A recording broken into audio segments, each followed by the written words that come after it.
Climate change is expected to increase the severity of rainfall events and will summer drought on the BC coast. The rainfall spectrum includes 3 tiers of rainfall: small events, including showers and drizzle; large events, what we would think of as an annual storm; and extreme storm events. These may happen only rarely, perhaps once a decade or once a century.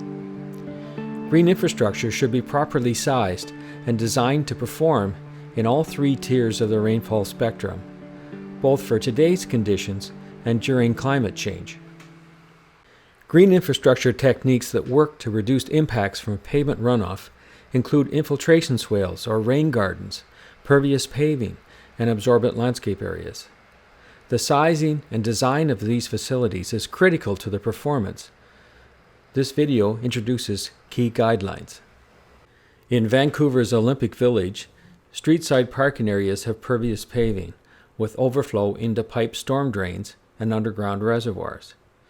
Waterfront trees at the village include larger underground soil reservoirs that soak up rainwater while providing healthy rooting conditions for the tree canopy.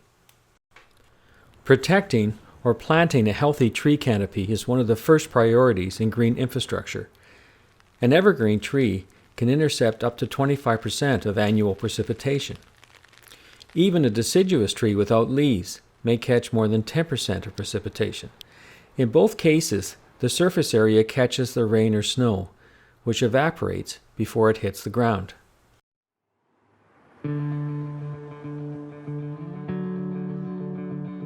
Green Rock is an industrial subdivision in the city of Nanaimo. We included green infrastructure in the subdivision and landscape plan for Green Rock, including infiltration swales that gather runoff from the street and parking areas. We provided signage on the site as an education tool to explain how the green infrastructure works. In the swales, runoff infiltrates through the planted soil layer to filter out common pollutants like oil and heavy metals.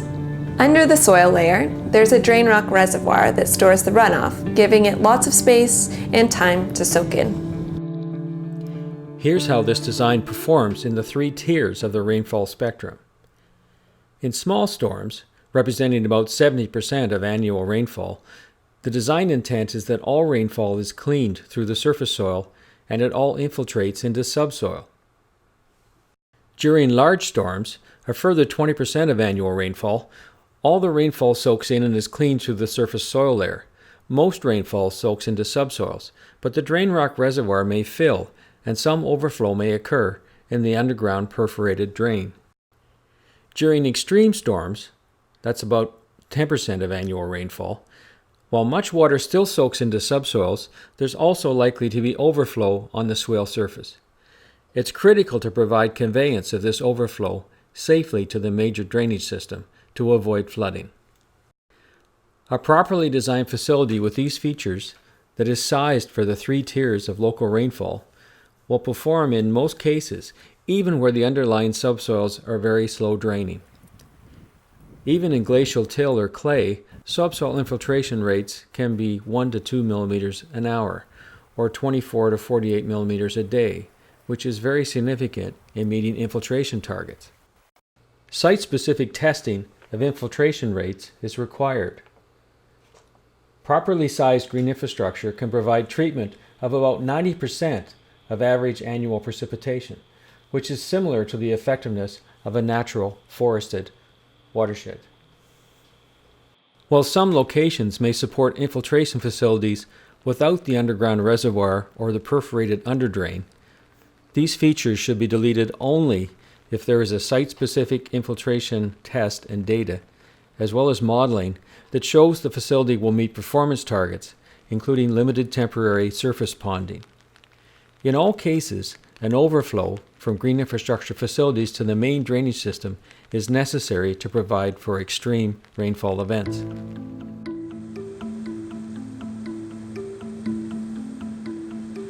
At the grocery store, the frontage has absorbent landscapes that soak up the rainfall that lands there. Rainfall absorption also happens through raised landscape islands and pervious paving in the parking area. Where the pervious pavers aren't raised, they infiltrate flows from adjacent impervious asphalt. However, during heavy rain, The large ratio of impervious to pervious area can create overflow. The excess runoff is directed to the infiltration swales at the street and to the off-site storm drainage system. This example illustrates the importance of the impervious to pervious ratio, or IP ratio. A common problem is to drain too much impervious area, like roof or pavement, to an infiltration area that is too small in comparison. At this development, a parking area drains to a nicely designed rain garden. The IP ratio in this case is over 25:1. The rain garden fills quickly. While it provides some infiltration and water quality benefit, a significant percentage of the runoff will overflow to the catch basin and pipe storm drainage system. In an opposite extreme, the infiltration swale at Hawthorne has an IP ratio of about 2:1 and soaks in all the runoff that it receives. It's likely larger than the minimum size that would be needed. Modeling tools are available to create site-specific sizing of IP ratios based on local rainfall, site soil characteristics and tests, and the detailed design of the proposed green infrastructure. Metro Vancouver's Stormwater Source Control Guidelines 2012 provide tables that summarize typical results of this modeling for Metro Vancouver. In reviewing green infrastructure design and performance, there are some other common issues to address. Note the 2 centimeter drop from the flush curve into the swale. We've learned that this is critical. Too many other locations have a buildup of sediment at the inlet that diverts runoff away from the swale. Under the soil layer, the swale has a drain rock reservoir and perforated underdrain. We decided to not install the soil and planting layer until most of the houses along the street were constructed. That avoided problems with trade parking and sediment buildup during the construction period. It's important to make arrangements for maintenance of green infrastructure, including weeding of the plantings in the landscape.